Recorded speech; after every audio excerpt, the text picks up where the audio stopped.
బ్రహ్మ, విష్ణు, మహేశ్వరుని విడవటానికి మనం ఏమైనా చిన్నపిల్లలమా? కబీర్ పరమాత్ముడు ఆదరణీయ గరీబ్ దాస్ గారిని సత్యలోకం తీసుకువెళ్లారు. అక్కడి పరిస్థితుల్ని పరిచయం చేసి, స్థితిని పరిచయం చేసి, బ్రహ్మ, విష్ణు, మహేశ్వరుడు పరిచయం చేయించి వదిలారు. దాని తర్వాత వారేమన్నారంటే, తిన్ను దేవ కమల్ దల్ బసే ये ब्रह्मा विष्णु महेश प्रथम इनकी वंदना फिर सुन सतगुरु उपदेश. ఆయన అన్నారు, బ్రహ్మ, విష్ణు ఈ ముగ్గురు దేవతలు మన కమల దళంలో నివసిస్తారు. మన కమలంలో ఈ దళం లోపల ఉంటారు. ఇక ముందుగా ఈ దేవతా ప్రార్థన చేసి ఈ మంత్రం ఏదైతే ఉందో మనం దీనిని సాధన చేస్తాం. ఫిర్ సున్ సద్గురు ఉపదేశ్, ఇక సద్గురుని జ్ఞానాన్ని వినండి, ఇంకా దాని కంప్లీట్ కోర్స్ తీసుకోండి. అప్పుడు ఇది సార్థకం అవుతుంది. ఇప్పుడు బ్రహ్మ, విష్ణు, మహేశ్వరుడు మన శత్రువులు కారు. చాలా మంది అంటారు, అయితే మీ యొక్క గురువు గారు అయితే బ్రహ్మ, విష్ణు, మహేశ్వరులను విడిపిస్తారు. బ్రహ్మ, విష్ణు, మహేశ్వరులను మనం విడిపించగలమా? ఎలా అయితే ఊర్ధ్వమూలం అధశాఖం, పైకి వేట్లు, కిందికి 3 గుణాల రూపమైన కొమ్మలు తలకిందులుగా వేలాడదీయబడిన సంసార రూప వృక్షం ఉంది. అయితే ఇప్పుడు ఇందులో ఉన్నదేంటి? పైకైతే వేర్లు ఉన్నాయి, అది పూర్ణ పరమాత్మ. క్రిందికి సంసార వృక్ష కొమ్మలున్నాయి. ఎవరైనా కొమ్మల్ని నరికేస్తారా బుద్ధిమంతుడైన వ్యక్తి? చెట్టు కొమ్మల్ని ఎవరైనా నరకమని చెప్తారా? ఇక వాటిని కోసి అవతల పారేయండి. ఇక మిగిలిన కొమ్మలతో మనం ఏం చేస్తాము? చెప్పదలుచుకున్న భావం ఏంటంటే, పరమాత్ముడు ఏం చెబుతున్నారంటే, భక్తి అనబడే మొక్కకు బీజం వెయ్యాలి. మనం నర్సరీ నుంచి ఒక మొక్కను తెచ్చాము. ఎలా నాటుతాము? గుంత తవ్వుతాము. ఆ గుంత లోపల వేరున్న వైపు నేలలో పాతిపెట్టి మట్టి కప్పి ఆ వేర్లకు నీటిని అందిస్తాం. అంటే మనం మూలాలనే వేర్లను పూజిస్తే ఆ మొక్క మహావృక్షం అవుతుంది. దాని కొమ్మలు బహుబాగా విస్తరిస్తాయి, 3 గుణ రూప శాఖలుగా. ఇక ఆ శాఖలకు ఫలాలు కాస్తాయి. ఫలాల కోసమే కదా ఈ ప్రాసెస్ అంతా. ఫలప్రాప్తి కోసం మనం చేస్తున్నాము, వాటిని తెంపరాదు. మనం ఇలా చేయాలి. మన way of worship according to the spiritual చేయాలి. ఈ శాస్త్రాలను అనుసరించి చూద్దాం.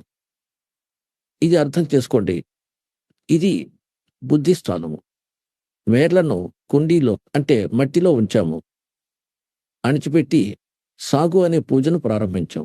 సంసార రూప వృక్షానికి ఈ వేర్లే కబీర్ పరమాత్ముడు. ఇప్పుడు మనం ఈ వేర్లను పూజించాలి. ఈ బ్రహ్మ, విష్ణు, మహేశ్వరుని మనం పూజించకూడదు. మనం ఏం చేస్తున్నాం? ఇక చెప్పండి, పిల్లల లాంటి పనులు చేస్తున్నాం. నవ్వు రావట్లేదా? మనం ఇలాంటి పనులు చేస్తున్నాము, వ్యతిరేకమైన పనులు చేస్తున్నాం. మనం బ్రహ్మ, విష్ణు, మహేశ్వరులను ఇష్ట రూపంలో పూజిస్తున్నాం. కుండీలో పెట్టాము బ్రహ్మ, విష్ణు, మహేశ్వరులను మరియు పూజ చేస్తున్నాం. మరి ఇలాంటి పూజలు చేస్తే కాబట్టి ఏం చెప్తారు? ఎవరైనా తెలివిగల వ్యక్తి సరిగా చేయమని చెప్తాడు. అతడు అంటాడు, అరే పోయా అవతలకి, జాగ్రత్త. ఏం చెప్పొచ్చావు? ఇప్పుడు చూడండి, మనం వేర్లను వదిలిపెట్టాం, వేర్లు పైనే ఉండిపోయాయి. భక్తి రూపమైన వృక్షము ఎండిపోయింది. ఇది యూజ్లెస్. శాస్త్ర విధానాన్ని విడిచిపెట్టి ఇది శాస్త్ర విరుద్ధమైన సాధన, తలక్రిందులుగా దాటిన భక్తి రూపంలోని వృక్షము. ఇక నేను ఇలా చేయమని చెప్పాను కాబట్టి ఇందులో కబీర్ సాహెబ్ పూజలు చేస్తే మళ్ళీ మన శాస్త్రానుకూలమైన కర్మలు జరుగుతాయి. శాస్త్రాలు అనుకూలంగా సంస్కారం అవడం వల్ల ఈ ఫలాలు బ్రహ్మ, విష్ణు, మహేశ్వరులు మాత్రమే ఇవ్వాలి మనకు. ఎందుకంటే వీరు ఇక్కడి అధిపతులు. ఇప్పుడు వీటి రుజువులను చూద్దాం. పుణ్యాత్ములారా, పరమాత్ముడు ఏమంటున్నాడంటే, సాధనను సరిగా చేయండి, ఇక మీకు లాభం జరుగుతుంది పూర్తిగా. ఇప్పుడు మీరు చేస్తున్న సాధన ద్వారా వారు మీకేమీ ఇవ్వజాలరు. ఇప్పుడు ఎలాగంటే, మీరు ఒక ఫ్యాక్టరీ యజమాని వద్ద పనిచేస్తున్నారు అనుకోండి. పని ఎవరిదైతే చేస్తున్నారో మీ హాజరీ నమోదయి జీతం రూపంలో క్యాషియర్ దగ్గరకు వస్తుంది, అకౌంటెంట్ దగ్గరకు వస్తుంది. అకౌంటెంట్ మీకు జీతం ఇస్తారు, ఇంకా ఆ క్యాషియర్. కానీ వారిచ్చేది మీ వర్క్ డన్. అది కూడా ఆ యజమానికి కూలీ చేసినట్లయితేనే. మీరేమో ఆ అకౌంటెంటు, క్యాషియర్ల వాళ్ళ ప్లేట్లు, చెప్పులు శుభ్రం చేస్తున్నారు అసలు పనిని వదిలిపెట్టి. వాళ్ళేమిస్తారు? బూడిదే. పైగా ఏమంటారంటే, కనీసం ఛాయ్ కూడా తాగించం, పోయిరా పూజ అయితే చెయ్యాలి, కూలి అయితే చెయ్యాలి, ఇష్టరూపంతో పూజించాలి పరమపితను, కబీర్ సాహెబ్ని. ఇంకా దానితో అవుతాయి మన శాస్త్రానుకూలమైన ఎన్నైతే ఉన్నాయో శుభ సంస్కారాలు తర్వాత ఇస్తారు. ఇవే ఇక్కడ ఎప్పటి వరకైతే మీరు ఇక్కడ ఉంటారో. అయితే ఇది ఇక్కడ ఎంతో ముఖ్యం. వీరు మన వర్క్ డన్ ఇవ్వాలి. ఎలాంటి కర్మలు చేస్తామో అలాంటి ఫలాలు ఇవ్వటం వారి భగవంతుని తుది నిర్ణయం. కాబట్టి ఈ భగవంతుడు వర్క్ డన్ మాత్రమే ఇవ్వగలడు, దీంట్లో యాడ్ చేయలేడు. కానీ ఫ్యాక్టరీ యజమాని ఇష్టానుసారం బహుమతులు ఇవ్వగలడు. అంటే పరమాత్ముడు మన యజమాని ఏదైనా ఇవ్వగలడు. ఇప్పుడు మరికొంత చూపిస్తాను, ఎందుకంటే కాన్సెప్ట్ దేంతో ముడిపడి ఉంది. గీతలో 3వ అధ్యాయంలో, ఇక్కడ శ్రీమద్ భగవద్గీత 3వ అధ్యాయంలోది మీకు చూపిస్తాను. 10వ శ్లోకం నుండి 15వ శ్లోకం వరకు. ఇది చూడండి, శ్రీమద్ భగవద్గీత అధ్యాయం నంబర్ 3లోని 10వ శ్లోకంలో ప్రజాపతి బ్రహ్మ కల్పం ఆరంభంలో ఈ యజ్ఞ సహితంగా ప్రజలను సృష్టించి ఏం చెప్పారంటే, మీరు ఈ యజ్ఞం అంటే ధార్మిక అనుష్ఠానం, శాస్త్రానుకూలంగా వృద్ధిని పొందుతారు. ఈ యజ్ఞం మీకు ఇష్టకామ్యాలను సిద్ధింపచేస్తుంది. 11వ శ్లోకం చెప్పేది ఏంటంటే, యజ్ఞం ద్వారా దేవతలను ఉన్నతులను చేయండి, ఇంకా ఆ దేవతలు మీకు ఉన్నతిని కలిగిస్తారు. ఈ విధంగా నిస్వార్థ భావంతో ఒకరినొకరు ఉన్నతులుగా చేసుకుంటూ కళ్యాణాన్ని ప్రాప్తించుకుంటారు. 12వ శ్లోకంలో యజ్ఞం ద్వారా పెంచబడిన దేవతలు, చెప్పండి ఆ దేవతల్ని పట్టుకొచ్చి పెంచుదామా, పైకి లాగి పెంచుదామా? ఇప్పుడు ఈ విధి చెప్పింది. శాస్త్రానుకూల సాధన ద్వారా వేరను పూజించినంతలే ఈ ముగ్గురు దేవతలు తీర్చిన శాఖలుగా పెరుగుతాయి, పెరిగి పెద్దవై ఫలాలనిస్తాయి. యజ్ఞం ద్వారా శాస్త్రానుకూల సాధన ద్వారా పెరిగిన అంటే పెంచబడిన దేవతలు ఈ 3 శాఖలు మీకు అడగకుండానే ఇష్టకామ్యాలను ఖచ్చితంగా ఇస్తుంటారు. ఆ దేవతలకు ఇచ్చిన భోగాలను ఏ వ్యక్తి వారు ఇవ్వరిది స్వయంగా అనుభవిస్తే ఆ వ్యక్తి దొంగ. ఇప్పుడు ఏం సిద్ధించింది? ఇప్పుడు మనం ఎలా అయితే మూలాలను పూజిస్తున్నామో, అంటే వేర్లను పూజిస్తే కొమ్మలు పెరుగుతాయి. ఈ దేవతలు పెరిగి ఈ ఫలాలతో విరాజిల్లుతాయి. ఈ కొమ్మలు అడగకుండానే ఇస్తాయి వాటంతటవే. ఎందుకంటే మనం మూలాలను పూజిస్తున్నాం కాబట్టి. అవి వాటి అధీనంలో లేవు అనే యథార్థం ఇది. అందుకే మనకు ఫలాలు ఇచ్చి తీరాల్సిందే. మరి ముందుకు చూస్తే దాన ధర్మాలు చేయకపోతే అతడు దొంగ.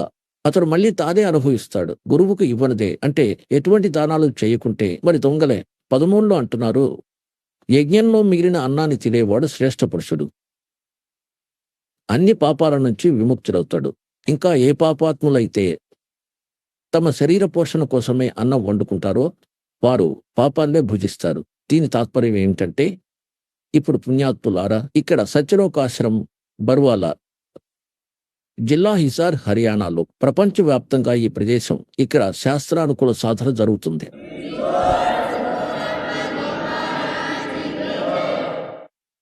ఇక్కడ ఏం చెప్తున్నారంటే, యజ్ఞం ద్వారా మిగిలిన అన్నాన్ని తినేవాడు శ్రేష్ఠ పురుషుడు, సంత్ అంటే మంచి ఆత్మ. అన్ని పాపాల నుండి ముక్తులవుతారు.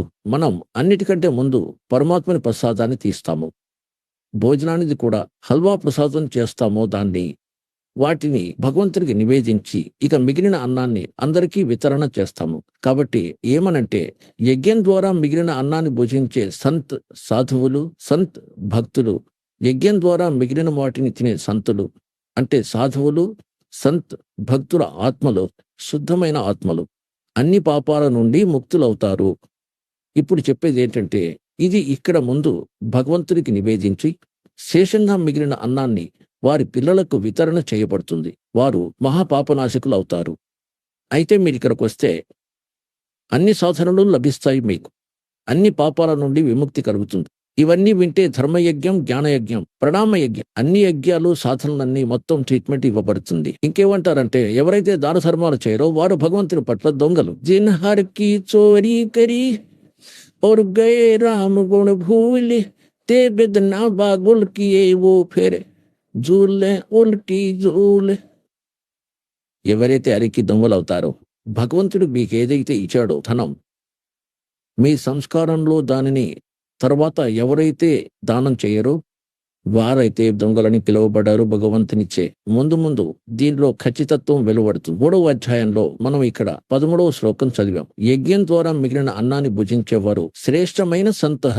సంత్ అంటే మీరు మంచి ఆత్మలు, అన్ని పాపాల నుండి ముక్తులవుతారు. ఇంకా ఏ పాపులైతే కేవలం తమ సంపాదనను అనుభవిస్తారు వారు అక్కడికే పరిమితమవుతారు. వారు పాపాన్ని భుజిస్తారు. ఇప్పుడు 14, 15లో ఒక నిర్ణాయకమైన జ్ఞానం ఇవ్వబడింది. ముందు ఈ ఇంజనీర్ల అనువాదాన్ని చదువుదాము, తర్వాత అర్థమవుతుంది. సంపూర్ణ ప్రాణులు ఆహారం ద్వారా ఉత్పన్నం అవుతారు. అన్నం ఉత్పత్తి వర్షం ద్వారా జరుగుతుంది. వర్షం యజ్ఞం ద్వారా వస్తుంది.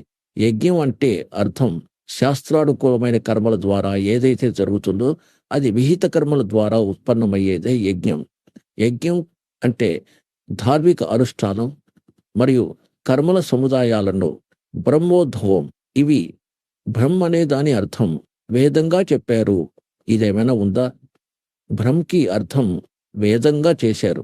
ఏం రాయాల్సి ఉందంటే మనం ఇక్కడికి వచ్చాం ఈ కారుని లోకంలో, కాబట్టి మనం కర్మ చేసుకుంటేనే దొరుకుతుంది, లేకుంటే అసలే దొరకదు. అయితే అంటారు ఈ కర్మను ఆపాదించింది బ్రహ్మ. బ్రహ్మ ఇక్కడి విధానాన్ని చేశాడు. ఇంకా బ్రహ్మ ఉత్పత్తి ఆ పరమాక్షర బ్రహ్మ నుండి జరిగింది. ఆ పరమాత్మ నుండి సచ్చిదానంద గణ బ్రహ్మ ద్వారా. దీని అర్థం ఇదే. కానీ ఈ అజ్ఞానులకు ఏ జ్ఞానమూ లేదు. అన్నీ అవకతవకలుగా చేశారు ఇక్కడ. ఇది చూద్దాం. కర్మల సముదాయం వేదాల నుండి కాదు, బ్రహ్మ నుండి ఉత్పన్నమయ్యాయి. బ్రహ్మ అక్షరం ఉద్భవం అవిలాసి పరమాత్మ ద్వారా. ఇక్కడ బ్రహ్మ అని రాయాల్సి ఉంది. బ్రహ్మ ఇక్కడ కారుడైన పరమాత్మ నుండి ఉత్పన్నమైనదని తెలుసుకో. దీనితో రుజువైనది ఏమనగా సర్వగతం బ్రహ్మ. సర్వగతం అంటే సర్వవ్యాప్తుడైన పరమాత్మ, అందరి దైవం, ఎల్లప్పుడూ యజ్ఞాల్లో ప్రతిష్ఠితుడై ఉన్నాడు. అతడు ఇష్టరూపంలో పూజితుడు, అక్కడే ప్రతిష్ఠితుడైనాడు. అన్ని యజ్ఞాల్లో వారిని ఇష్టరూపంగా భావించి పూజించాలి. దీని ఖచ్చితత్వం ఇక్కడే వెలువడుతుంది. ఇప్పుడు మనం ఆ పరమాత్మను ఇష్టంగా భావించి పూజ చేస్తే మన శాస్త్రానుకూల సాధన జరుగుతుంది. ఇంకా ఇందులో చెప్పబడింది ఏంటంటే అందరూ శాస్త్రానుకూల సాధన చేయడం ద్వారా మన శుభ సంస్కారం అవుతుంది. ఇక్కడ భక్తి రూపంలోని మొక్క పెద్దదవుతుంది. బ్రహ్మ విష్ణు మహేశ్వరుల వద్దకు మన సంస్కారం చేరుతుంది. ఇంకా ఇక్కడ అడగకుండానే మీకు ఇస్తారు. పుష్కరమైన ఫలాలతో ఉన్న కొమ్మలు విచ్చుకున్నట్లుగా. కాబట్టి మీరు తింటారు, మీ బంధువులు తీసుకెళ్తారు, పక్కింటి వారు కోసుకెళ్తారు, అయినా తరగవు. అంటే ఇంత ఈ విధంగా మన ఈ సంపూర్ణ భక్తి కర్మ పూర్తవుతుంది. కాబట్టి మనం మీకు ముందుగా పరమాత్ముడు ఏం చెప్పారంటే తిన్ను దేవా ఇన్ కమల్ దలో మే బసే ये गर मांग सुनो महेश और प्रथम इनकी बंदना और फिर సద్గురు ఉపదేశ్.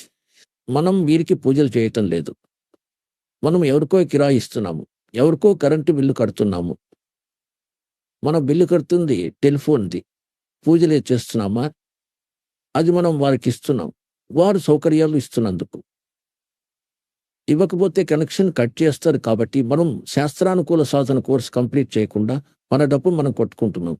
ఈ కారణాల వల్ల మనం పరమాత్మని కలిసే సాధన చేత వంచితమైపోయి మనం నాస్తికులం అవుతున్నాము. ఇప్పుడు పరమాత్ముడు మీపై దయ చూపించాడు. ఇంకా ఈ దాసునిపై కూడా. ఈ దాసుని తయారు చేశారు. ఆ తత్వదర్శి సంతు వలె ఏ జ్ఞానాన్ని పరమాత్ముడు 600 సంవత్సరాల ముందే దాచి ఉంచాడు. ఆ ఖజానా తాళాలను నాకిచ్చారు. ఇప్పుడు ఈ దాసుడు తన విరల ముందే తెరిచాడు. ఇది చూడండి, ఇది మన బాడీ యొక్క చిత్రపటము. ఇందులో ఈ కమలాలు ఉంచబడ్డాయి. ఈ మూల కమలంలో గణేశుడు, ఇంకా దీని యొక్క ఇది కిలియం జపం, దీనిపైన ఇది స్వాది చక్ర అనుష్ఠ. దీన్ని స్వాదిష్టాన చక్రం అని కూడా అంటారు. దీనికి 4 దళాలు, దీనికి 6 దళాలు. రెండో కమలం యొక్క ఇక సావిత్రి బ్రహ్మణ ఓం జపం. ఇక్కడ లక్ష్మీ విష్ణుల జపం ఉంది. ఇది నాభి కమలం. ఇక దీని జపం హరియం. ఇక్కడ శివుడు పార్వతి ఉంటారు. ఇక్కడ పరమాత్ముడు వీరికి ఒక మంత్రాన్ని ఇచ్చాడు. దీని తర్వాత వీరు వారి శిష్యులయ్యారు. దాని తర్వాత శంకర భగవానుడు ఈ మంత్రాన్ని జపిస్తున్నారు. ఇది సోహం జపం. ఇక ఇక్కడ చూడండి, ఈమె దుర్గా. ఈమె యొక్క ఇది ఈ 16 దళాల కమలం. ఇది కంఠం లోపల ఉంటుంది. ఇక ఇది వీరి జపం. ఇంకా ఇక్కడ ముందు వేరే, ఇది కేవలం పరమాత్మ సందేశం ఇచ్చారు. ఇప్పుడు ఇక్కడ ఉంది, ఈ శరీరం ద్వారా, ఈ పిండం ద్వారా వెలువడి ఇక్కడి దాకా భర్తీ అయ్యేందుకు మనం ఈ మూల మంత్రాన్ని జపించాలి. ఎలా చెయ్యాలి ఇది నేను వెల్లడించను. అది ఎవరైతే ఉపదేశం పొందుతారో వారికే చెప్తాను. ఇప్పుడు ఏదైతే ఉందో ఈ 5 నామాలు మనం జపిద్దాం. కాబట్టి ఈ 5 నామాల సాధన చేస్తాం. పూజ కాదు. ఇప్పుడు మనం ఈ దేవుడి రుణం తీసుకున్నాం. ఇక్కడే ఇరుక్కుంటున్నాం. వీరితో లాభం పొందుతున్నాం. మనము రుణపడిపోతున్నాం. ఈ మంత్రం ద్వారా మనం వీరి రుణాన్ని తీర్చుకుందాం. ఇంకా ఇది ఈ దేవతల మూల మంత్రం. దీనితో లాభం పొందేందుకు ఏ విధంగా ఒక దున్నపోతు ఉంటుందో లేదా ఎద్దు ఉంటుందో, దేన్ని మనం కాగాడంటామో దాన్ని ఇక్కడ అంకుల్ అక్కలు అంటాము. దానికి ఒక మంత్రం ఉంది. దాన్ని దున్నపోతూ దున్నపోతూ అని అంటూ ఉంటే అస్సలు వినదు. ఒక్కసారి దానికి చెప్పు హుర్ర్ అని, అది అలా చూస్తుంది. ఇష్టం వచ్చినట్టు పారిపోతుంది అటువైపుకి. దున్నపోతుకి వేరే పేరు ఉంది మరియు మూలమంత్రం ఉంది. దాన్ని పట్టుకుని లాగితే ప్రభావితం అవుతుంది. కాబట్టి ఈ మంత్రం మూలమంత్రం. వీటికి దేవతలు వశమై ఉన్నారు. ఇది మీ వైపుకి ఆటోమేటికల్లీ ఆకర్షించడం ఆరంభమవుతుంది. ఇంకా మీకు సంపూర్ణ లాభప్రాప్తి మొదలవుతుంది. కాబట్టి ఈ ప్రకారంగా ఈ విధమైన సాధన ఈ పద్ధతిలో ఉంది. ఇది వేదాలను అనుసరించి, అంటే గ్రంథాలలో ఇది సహజ సాధన, సింపుల్ వర్షిప్. ఇంకా వీళ్ళ హఠయోగ జ్ఞానంతో దీన్ని ఇంత ఖచ్చితతరం చేశారు. కొందరు తపస్సు చేస్తారు నిలబడి, తల క్రిందులుగా, పైకి కాళ్ళు, క్రిందికి తలతో. కొందరు వ్రతాలు పెట్టుకుని, కొందరు పర్వతంలోకి వెళ్తారు భగవంతుని శోధించేందుకు. కొందరు ఇంకా వేరే వేరే మంత్రాలు చేస్తారు. ఎలాగైతే హరే కృష్ణ కృష్ణ కృష్ణ హరే హరే రాధే రాధే శ్యామి రాధే. ఇది గీతలో ఎక్కడైనా ఉందా? కాబట్టి భగవద్గీతలో ఏవి రాసి ఉందో అదే భక్తికి సాధన. దాన్ని వదిలిపెట్టి మనం సాధన మంత్రం చేస్తే అది శాస్త్ర వీధిని వదిలిన ఇష్టానుసారమైన ఆచరణ. అది యూజ్లెస్. భగవద్గీత అధ్యాయం 16-23 శ్లోకంలో అర్జున, శాస్త్రవీధిని వదిలిపెట్టి ఇష్టానుసారంగా ఆచరిస్తే వారికి గతి గాని సుఖం గాని ఎటువంటి సిద్ధి ప్రాప్తించదు. అంటే యూజ్లెస్. కాబట్టి గీతలో వర్ణించిన విధానాలు, వాటిని పొందేందుకు ఉన్న మంత్రం, మళ్ళీ మిగిలిన సంకేతాలు ఇచ్చి ఉన్నాయో తత్వదర్శి సంతని అడిగి తెలుసుకో. అయితే సాధనలు చేయాల్సినవి అవే. 3వ అధ్యాయం 8వ శ్లోకంలో గీతా జ్ఞానదాత అంటారు, ఏదైతే నువ్వు ఒక స్థానంలో కూర్చున్నావో ఇది వేద జ్ఞానం. మరియు పనిని వదిలిపెట్టావు, కర్మలు ఆచరించలేదు, మరి నీ నిర్వహణ ఎలా జరుగుతుంది? ఇదైతే నిజం. శ్రీమద్ భగవద్గీత 3వ అధ్యాయంలో 8వ శ్లోకంలో ఏం లిఖించబడిందో చూద్దాం. శ్రీమద్ భగవద్గీత అధ్యాయం నెంబర్ 3, శ్రీమద్ భగవద్గీతలో 8వ నెంబర్ శ్లోకం. ఇది ఇక్కడ మొదలవుతుంది. ఇది దీని అనువాదము. నీవు శాస్త్ర సమ్మతమైన కర్తవ్య కర్మను ఆచరించు. శాస్త్రంలో చెప్పిన సాధనను అనుసరించి సాధన చెయ్యి. ఎందుకంటే కర్మలు చేయకుండా ఉండే ఆలోచనే కర్మాచరణ. కర్మలు చేయక అంటే ఏకాంత స్థానంలో కూర్చొని హఠయోగమే కర్మలు అనుకోవటం శ్రేష్టము. మరియు కర్మను ఆచరించకపోతే నీ శరీర నిర్వహణ కూడా జరగదు. కానీ నీ జీవనోపాధి ఎలా జరుగుతుంది? ఒకే చోట కూర్చొని ఉంటే.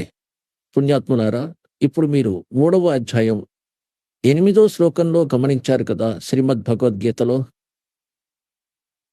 ఇది వేద జ్ఞానం. ఎందుకంటే ఇది యజుర్వేదం 40వ అధ్యాయంలోని మంత్రం నంబర్ 15తో సరిపోతుంది. 6వ అధ్యాయం 16వ శ్లోకంలో మళ్ళీ చెప్పబడింది, అర్జున, ఈ యోగం బాగా భుజించేవారిది కానీ అస్సలు భుజించిన వారిది కానీ కాదు. ఇదేంటంటే అతిగా అనుభవించి ఆవలిస్తే అది భక్తి కాదు. అస్సలు తినని వ్రతం పెట్టుకోవటాన్ని కూడా గీత అనుమతించలేదు. ఇంకా ఈ ఏకాదశి వ్రతాలు ఎక్కడి నుండి తేబడ్డాయి? ఇంకా అతిగా శయనించే వారికి, నిద్రపోయే వారికి, అధిక జాగరణ చేసే వారికి సిద్ధించదు. ఎందుకంటే 16లో కూడా ఈ కాన్సెప్ట్ క్లియర్గా ఉంది. వ్రతాలు ఆచరించడం వ్యర్థం. ఇంకా ఏకాదశి వ్రతం చాలా మహత్యమైనదని అంటారు. కాబట్టి ఇది లోకవేదం. కల్పిత కథలు వీరివి. వీరి వేదాలు శాస్త్రవిధి రహిత జ్ఞానం. వీటిని చేయటం ద్వారా ఏమాత్రం లాభం జరగదు. భగవద్గీత 16వ అధ్యాయం శ్లోకం నంబర్ 23 అనుసరించి ఇప్పుడు మనం అదే ప్రసంగానికి వద్దాము. ఎలాగైతే 3వ అధ్యాయంలోని 8వ శ్లోకంలో గీతా జ్ఞానదాత అంటారు, ఎలాగైతే నువ్వు ఒక స్థానంలో కూర్చున్నావు, ఇదైతే వేద జ్ఞానం. ఇంకా పని వదిలి నువ్వు కర్మ ఆచరించకపోతే నీ నిర్వహణ ఎలా జరుగుతుంది? ఇదైతే నిజమే.